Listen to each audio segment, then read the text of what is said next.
ચાલો હવે જોઈએ સ્વાધ્યાય 5.21. એક પવનચક્કીના પાંખિયા ફરે ત્યારે એ જેટલા ક્ષેત્રફળનું વર્તુળ આવરી લે છે. એ જો પવન v વેગથી આ વર્તુળને લંબ રૂપે વહેતો હોય તો t સમયમાં કેટલા દળની હવા તેમાંથી પસાર થશે? બી હવાની ગતિ ઉર્જા કેટલી હશે? બરોબર. સી ધારો કે પવનચક્કી પવન ઉર્જાની 25% ઉર્જાનું વિદ્યુત ઉર્જામાં રૂપાંતરણ કરે છે અને એ બરાબર 30 મીટર સ્ક્વેર, વી 36 કિલોમીટર પ્રતિ કલાક તથા હવાની ઘનતા 1.2 કિલોગ્રામ પર મીટર ક્યુબ છે, તો કેટલો વિદ્યુત પાવર ઉત્પન્ન થશે? બરોબર.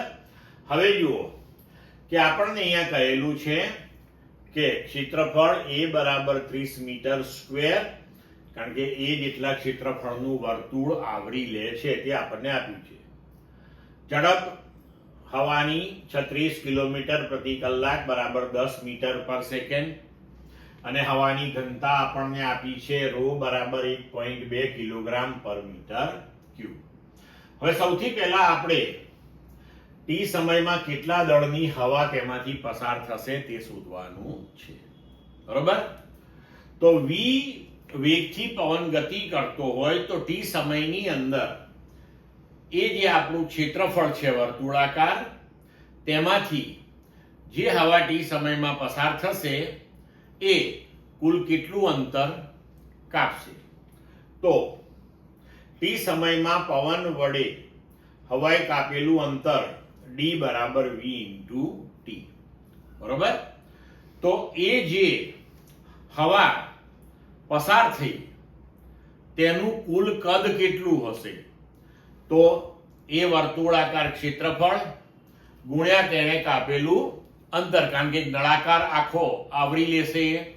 બરોબર છે. તો v બરાબર a ઇન્ટુ d.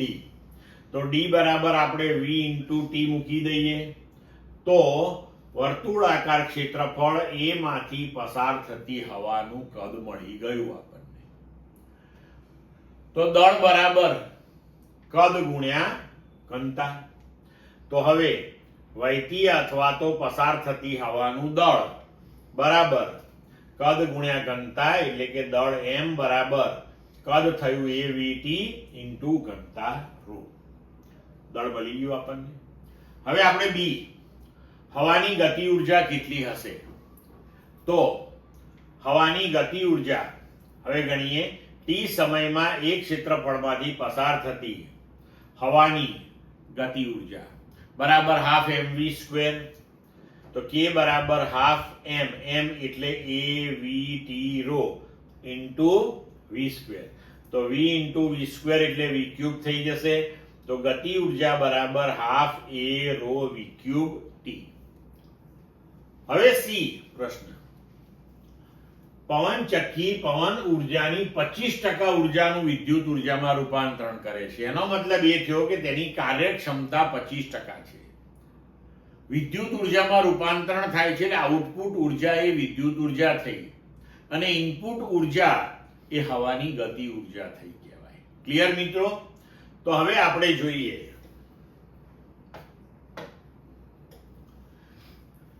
ઇનપુટ ગતિ ઉર્જા એટલે કે પવન ઉર્જા કે અને આઉટપુટ ઉર્જા એટલે કે ઉત્પન્ન થતી વિદ્યુત ઉર્જા. તો કાર્યક્ષમતા ઈટા બરાબર આઉટપુટ ઉર્જા અપોન ઇનપુટ ઉર્જા. આઉટપુટ ઉર્જા એટલે આપણી વિદ્યુત ઉર્જા, ઇનપુટ ઉર્જા એટલે આપણી ગતિ ઉર્જા, એટલે કે half a v cube ρ t, અને કાર્યક્ષમતા આપણને 25% આપેલી છે. હવે આપણે આઉટપુટ ઉર્જા એટલે કે વિદ્યુત ઉર્જા શોધવાની છે. તો ઉત્પન્ન થતી વિદ્યુત ઉર્જા બરાબર આને આપણે ડાબી બાજુએ લઈ જઈએ તો 25% એટલે 25/100 ગુણ્યા half a ρ v cube t. હવે ઉત્પન્ન થતી વિદ્યુત ઉર્જા બરાબર 25/100 એટલે 1/4 હાફ a 30 ρ 1.2 v 10 એનો ક્યુબ ઇન્ટુ t એટલે 4500 t. આટલી વિદ્યુત ઉર્જા થઈ. તો આપણને વિદ્યુત પાવર પૂછ્યો છે.